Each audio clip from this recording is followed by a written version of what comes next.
Hey everybody, at home at Old Guy Hi-Fi channel. Hope everyone's doing well today. Today's going to be an interesting video, I hope. I'm going to review the Buchardt P300s. So do me a favor, please. Sit back, relax, and we'll get going on this review video.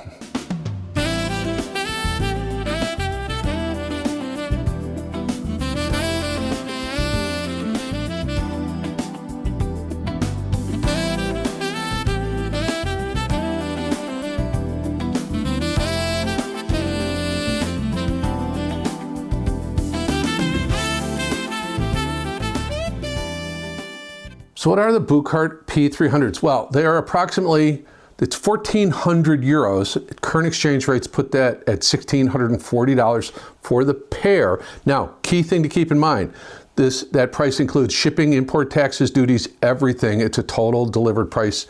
You'll have to check the exchange rate if you're going to consider ordering it. Now, Buchardt sells direct to the consumer. There will be a link to their website in the video description. I have no affiliation with them, but that way you know what's going on if you are interested, and you should be. These are really good. Anyway, I'm getting ahead of myself. I'll put specifications down here. The real takeaway is it is a two-way passive radiator system. So on the back of the speaker, you see the binding post there. It's got this big passive radiator. It's a 5x8-inch long stroke passive radiator. It is a 4-ohm speaker at 86 dB sensitivity. So you're gonna need a little juice. And I'll talk about some of the amplifiers I use to drive them. It is a really nice piece. And again, Buchardt sells direct to the consumer. Now, one of the great things is they have a 5-year warranty. Big shout out to Mads Buchardt at Buchardt Audio for making arrangements to get me these. Again, I have no affiliation with them, and they're gonna go on to someone else when we're done.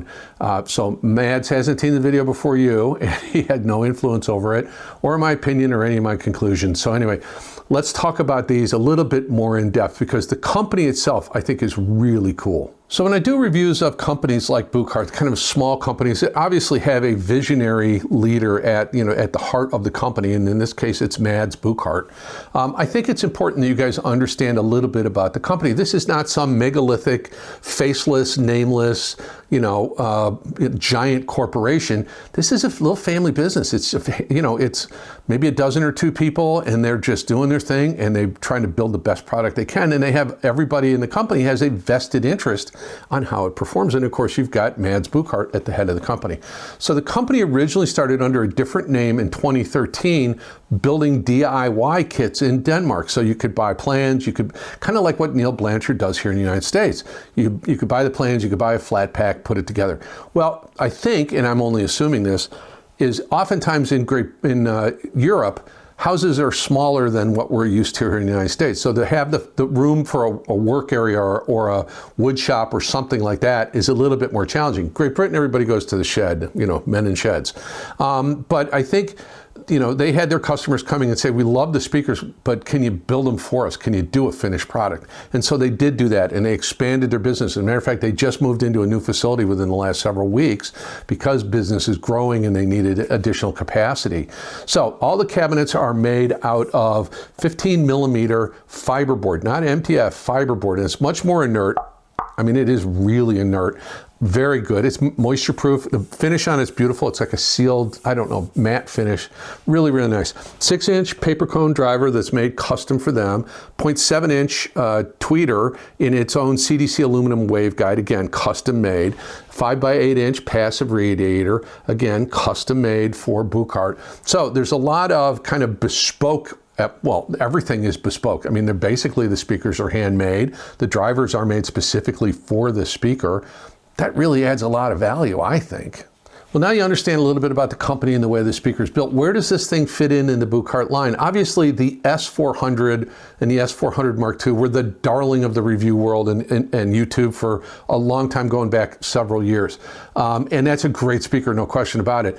What Mads wanted to do, but you're talking, a couple of $1,000 for that, easy. And I don't remember the exact price. I'll put it down here. But Mads wanted to offer similar kind of performance in a little bit more price-friendly package, and at roughly, again, $1,640 US or 1,400 euros, it falls right into the thick of things, I think, absolutely. He wanted to put together something that'd give you similar performance, but without the cost. So the P300, really, I think, delivers on that promise a lot. It's compact, it's elegant, it's surprisingly powerful. This is a really remarkable speaker, and we'll talk about that when I get into the summary after I tell you a little bit about the music and a little bit more about what's going on here. So key design choices on this were compared to the S400 Mark II, the P300 swaps out three main elements: the woofer, the crossover, and the binding post. Tweeters are the same. The woofer is a custom paper cone design with a robust aluminum chassis. It trades a little bit of bass extension for a little bit more sensitivity and a little faster response, and makes it a little bit easier to place in the room. And I had no issues with any placement I wanted to. Now, the crossover is developed in collaboration with Jansen Audio in Denmark. Now, Jansen is absolutely famous for making amazing capacitors. They also make, air core inductors. They make iron core inductors. They make all the components. They're an electronic component manufacturer. And so Mads Buchardt worked with them to design the crossover to use their, the best products they could to keep the price reasonable, but give you the nicest crossover, and it really is nice. The crossover is way better than you would normally expect to get at this price point for sure. Now, binding posts are no big deal. They're just a regular 5-way. They kind of saved a little money here, obviously, but it works just fine. Now, the passive radiator, I think, is an interesting choice versus having a ported design. With a passive radiator, you can't get any chuffing noise, you can't get any air noise in the port, and you can get some really good extension. There have been some very famous speakers that have had passive radiators for years and years and years, and I think it's a great idea. So let's do this. Let me tell you a little bit about the music I used. I'll tell you how I tested, let me tell you how I tested it. I'll tell you about the music I used, and then I'll summarize my thoughts. So in testing the P400s, I did it a couple different ways. I used them on my desktop. I had them sitting there, and you'll see it in the B-roll on the Isoacoustics Aperta stands, and I was running the MXW70 from Cambridge Audio. That's a little Hypex N-Core 70 watt per channel amplifier. Nice small form factor, fits beautifully in my Sound Solver desktop rack. With that, I also had the Shanling CR60 CD drawer-based CD player running into, in this case, I was using the Gishelli J2S that runs Burson V7 Vivids. You couldn't see it, it was under the table. I was running a 12-volt linear power supply, and then using the X-Duo TA20 Plus headphone amp as a preamp, because that's a tube unit. Oh my goodness, is that beautiful. And that was an amazing combination with these, probably the best combination on my desktop, and I have some other ones I'll tell you about in a second. That just had a warmth and a detail to it that was just outstanding. And that, just an image, just beautiful. The Hypex N-Core and the Cambridge MXW70 can be a little bit coolish sounding, and of course the X-Duo's tubes, that warmth, the combination, oh man, these things just came alive, and it was marvelous. Now, on the desktop, I also ran them with a pair of IEMA A70 monos. I also used the Fozzy ZD3 DAC, and then I used, just a New York minute, I used the Fozzy P4 preamplifier, and it just wasn't a great combination. So I swapped all that out, and I used the MXW70, the CR60 from Shanling, and then I used the FIO K17 headphone amp DAC. That was a magic combination as well. Little extra detail than the tube-based X-Duo unit. It's got that AKM chipset in it I love, the 4499, 4191, and it is a full Class A headphone amplifier, so for headphones it was great, but the signal it was sending out, because I could run balanced out of the K17 into the MXW70 and then out into these, that was a magnificent combination. Now, it's not cheap. You're $1,000 for the FIO, you're $600 for the MXW70. You could just stop there, and then 1,400 euros for these, or about $1,650 for these. It's not inexpensive, but man alive, one of the best desktop systems I've had here yet. Just magnificent. Now, in the big room, as you guys know, I sit about 11 feet from the center line where the speakers are.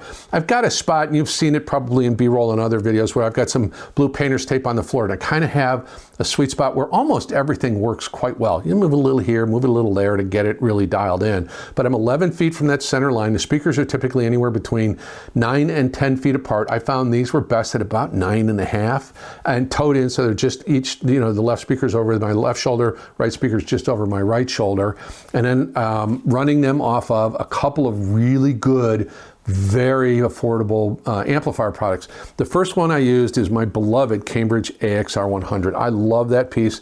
That has a warmth and a lushness to it that you just, if you have a bright or strident speaker, something with a metal dome tweeter, that will tame it down. Now, with the soft dome tweeter on these, maybe just a little too soft in the upper frequency. Still very nice, very pleasant, completely unfatiguing to listen to, but I thought maybe just a little bit of a lack of detail. Now, the AXR 100 does really well on the low end. That thing will play deep. Now, it does have good warmth in the bass, but again, maybe just a little bit too lush.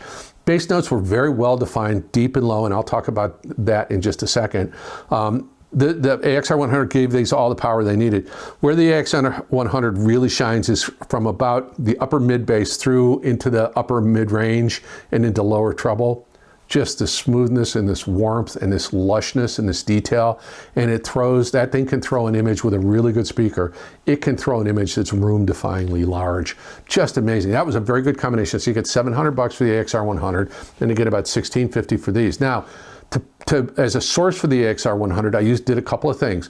I used the SMSL PL200T CD transport, and I ran its digital signal out to the Wolfson DAC that's built into the AXR 100, and it sounds wonderful, but maybe a little too warm, especially with the soft dome tweeters, maybe just a little too warm. So I did run that. I did take that and swapped it out, and I ran into the SMSL PL200T into the live micro DAC, and that was a very good combination. I also used the Cambridge Audio MXN10 streamer, and that has its own DAC built in. It's an ESS DAC, and going in line level into the AXR 100, that brought a little detail back in the mid-range. Or in the upper frequencies. That was really, really good. I also ran it into the built-in DAC, and again, that warmed things up, and it wasn't quite as warm as the PL200T running into it. But again, the Wolfson DAC in the AXR 100, like I said, if you've got a speaker that's bright or metal dome, that thing will tame it right down and just make it sound beautiful. But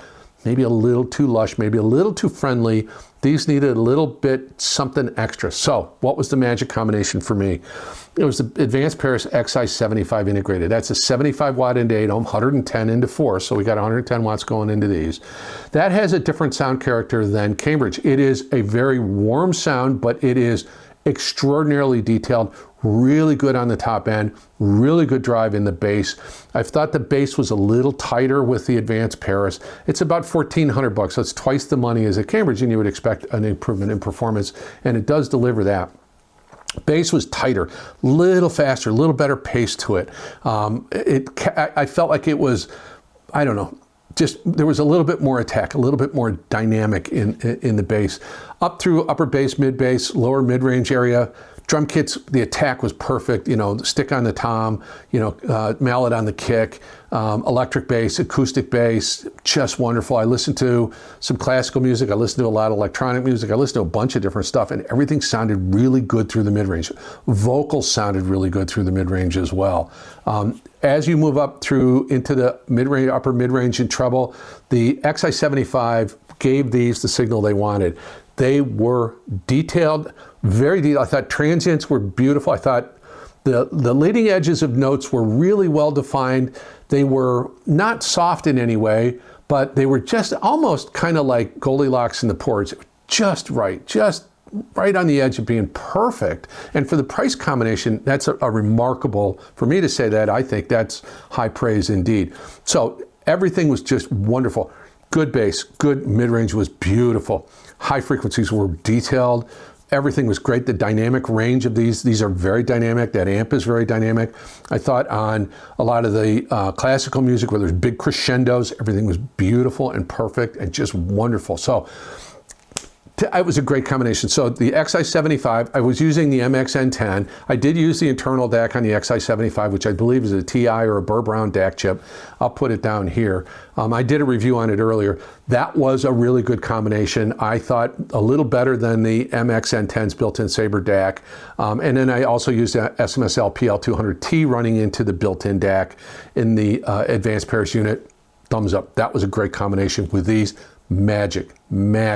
So let me tell you about a couple of tracks I used, and then we'll just finish up everything and be done. So the songs I'm going to recommend live on my Old Guy Hi-Fi Test Tracks Volume 1 playlist, and that's always changing. Same with Volume 2. I'm always adding stuff. So please subscribe to those and you'll see what's updated. As I find new cool stuff that I think is great for testing speakers, I'll add it to those playlists.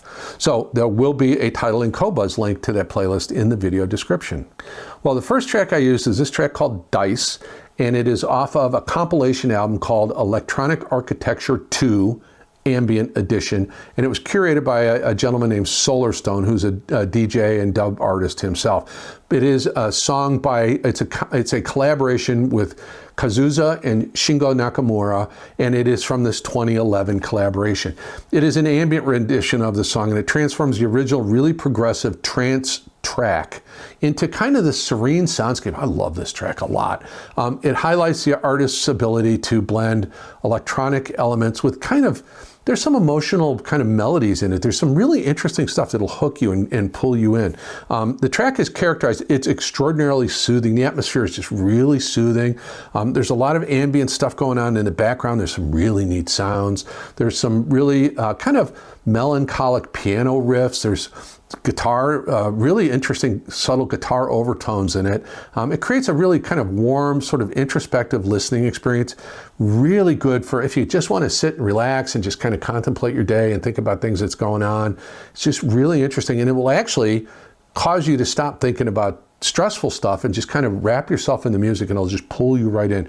So it's this really cool, seamless fusion of ambient and electronic music, and I think it's a wonderful track. The whole album itself, that Electronic Architecture 2 Ambient Edition, I listen to it a lot, and it's you can put it on and just spend a couple hours listening to it. It's wonderful. So let's talk about the next track I used. Well, the next track I used is from an old favorite of mine, Mike Oldfield, and this is off his '94 album, Songs of a Distant Earth. And it's Let There Be Light is the name of the track. And the album itself is a concept album inspired by Arthur C. Clarke's science fiction novel of the same name, Songs of a Distant Earth. Arthur C. Clarke is a really interesting guy. He's a great science fiction writer. He was also very much of a technologist. Some of his early writings kind of sparked the entire concept of satellites. And so he's been involved in a lot of stuff, especially kind of space exploration. And, of course, he wrote 2001 with Stanley Kubrick, and they put that movie out. Wonderful stuff. Anyway, this is off of that Songs from a Distant Earth. And the cool thing about the track is it opens up with a sample of the Apollo 8 mission, and it features astronaut Bill Anders reading from the book of Genesis. And this was the first human orbit of the moon in 1968. This was before they landed, so they were orbiting the moon. It was a test, to make sure they could sync up with the lunar module and the Apollo module and so forth and so on. So musically, Let There Be Light kind of blends electronic rhythms with Oldfield. He's a great guitarist, and so his signature guitar work is very, very much featured in this particular track. It kind of creates this really it's very tranquil, but it's also the atmosphere, the soundstage, everything is very expansive. It's got a lot of space, as you would expect. It's very open and very kind of, the image is amazing on this thing. There's some very layered vocals from a Georgian style kind of chants. There's some ethereal female harmonies in it. It really has this kind of outer space, otherworldly feel. It was released as a single in '95. It reached number 51 on the UK singles chart, but it really is this very interesting kind of merging of space-themed narratives and this rich atmospheric composition. Very much a Mike Oldfield sort of song, and that ability he has to kind of bring a bunch of different sort of seemingly random or disconnected elements into a piece of music and just make it work. It is a wonderful piece. Well, I picked something more energetic for the next track. It is Get It Up from Brian Culbertson. Now, this is off his 2020 album, XX or 20 because it was his 20th studio album. Now, if you're not familiar with Brian Culbertson, he's a local boy. He's a good kid. He's from Decatur, Illinois. He was born in 1973, so he's not really a kid. Went to DePaul University, where both my boys went. He's very much a multi-instrumentalist and composer, producer, really more known for smooth jazz early in his career, and then much later moving into R&B and funk. And he is really and he had an album called Funk that came out, and he was trying to kind of relaunch funk with Bootsy Collins and a bunch of other people. And this song is very much in that vein. You got Mr. Talkbox on it. So this is a really funky, very lively, really, really interesting song. It is great bass, great drive, great rhythm, good pace on this. It's got a really heavy groove. It's got that really cool 70s funk vibe to it, but with very much more kind of a more polished, kind of more modern, very much a Brian Culbertson sound signature to it. It's built around really punchy horn lines, really good rhythm guitar, great saxophone in it, great keyboards, because that's what Culbertson plays, is keyboards. It's just really cool. Upon its release, it became the #1 most added track on Billboard's Smooth Jazz chart, and it became a fan favorite, and it's a big feature. He does about a 15-20 minute version of it when he does his live shows. So really, Get Up is just one of his funkiest tracks. It's just slick production, great groove. I promise you listen to this and you're going to be butt dancing in your chair. I do, and it's a ton of fun. And it's a beautiful recording as well. Really high quality recording done here in Chicago. So now let me share with you my thoughts on these speakers. So the P300, I'll tell you what, at $1,650, I don't think there's another stand mount speaker that I've tested in and around that price range that touches it. It's that good. This is probably the best stand mount speaker I've tested under $2,000 or $2,500. It's amazing. This thing punches way above its category. I did test the Dolly speakers. This is a better speaker. I did test the monitor audio. I like this better. I did test, the Q Acoustics 3030Cs, far less than half the price. That's still a good speaker for the money. These things are just remarkable. Now, they will compete against, let's put it this way. I did do the ELAC Debut 3.0 Towers. These had, not as deep, but they had a very similar bass. And they're about the same price, but they're a much smaller footprint. These things really, really are remarkable in their ability to resolve detail, their ability to keep pace with the music and be fast, their ability to dig low and play great bass. I mean, I was probably getting easily down into the mid-30s on these without any problem at all, little room gain. But it was remarkable. I was just so surprised by how articulate and deep and just the pace of the bass on these, just remarkable. Again, mid-range, beautiful, smooth, detailed, everything was perfect. High frequencies, good extension, not bright like a metal dome, but good extension, good detail. On the right recording with the XI75 integrated, you've got a great sense of room and space and things like that, and these threw a huge image. Just beautiful. Way wider than the speaker. Great locked center image. And again, a lot of that depends on the recording and the other equipment, but that combination of the XI75, the MXN10 as being the source, just gave me everything I was looking for. And for a price that is just absolutely unbelievable. We got, $1,650 for this, about $1,400 for the amp, and about $400 for the streamer. So I'll put the total down here because I can't do math. I have trouble doing math even with a calculator. Anyway, so just absolutely wonderful. Thumbs up, big thumbs up. Probably at this point, in its price range, it's without question the best stand mount speaker I've tested so far in the entire history of the channel. It's that good. These are truly remarkable, really well built, great company to deal with, just a perfect sound, almost perfect sound. They do punch above their weight, and they will give you the sound of some floor standers. It does bass that well. And I'm anxious to hear, maybe I'll get a chance to hear the Buchardt floor standers. Anyway, P300, big thumbs up, highly recommended. They're amazing on the desktop, maybe expensive for the desktop. They are absolutely just amazing. Even in a big room like mine, they had no trouble filling that room with sound and just engaging me and keeping me engaged for hours. So the Buchardt P300 gets a big recommendation from me. Well, hopefully be willing to recommend this video. Hopefully be willing to give me a like and your subscription and hit the bell so you get notified when I drop another video.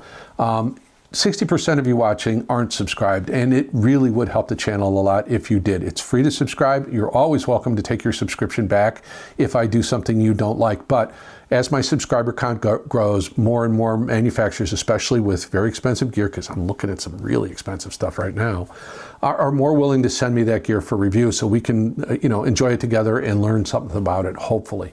So I would appreciate your subscription. I would like to take a moment and thank my channel members and my subscribers. You guys have supported me wonderfully, and thank you so much. I am grateful.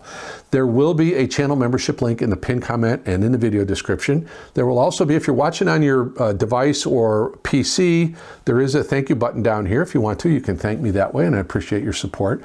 There will be a Qobuz and Tidal link to the playlist, Old Guy Hi-Fi Test Tracks, in the video description. There's also community post playlist. There are some affiliate links. I'm starting to trim those down a little bit just because they take up a lot of space, and you know what? I'm not trying to do this. I don't do this for a living, so I don't, selling stuff helps the channel because I do have expenses, but that's really all it is. Anyway, comment, let me know your thoughts. What do you think about these? Buchardt has really created some wonderful speakers over the years, and these really, really impressed me a great deal. So let me know your thoughts on it. I think that's everything. Please like, subscribe, comment, hit the bell for notification. Follow me on Instagram if you want to. My name is Ed Homewood. This is the Old Guy Hi-Fi channel, and now please take some time out of your day, put on your favorite music, and just sit back and relax and enjoy yourself. You gave me a lot of time today. I'm grateful for it. Thank you so much. I really hope you have a wonderful day.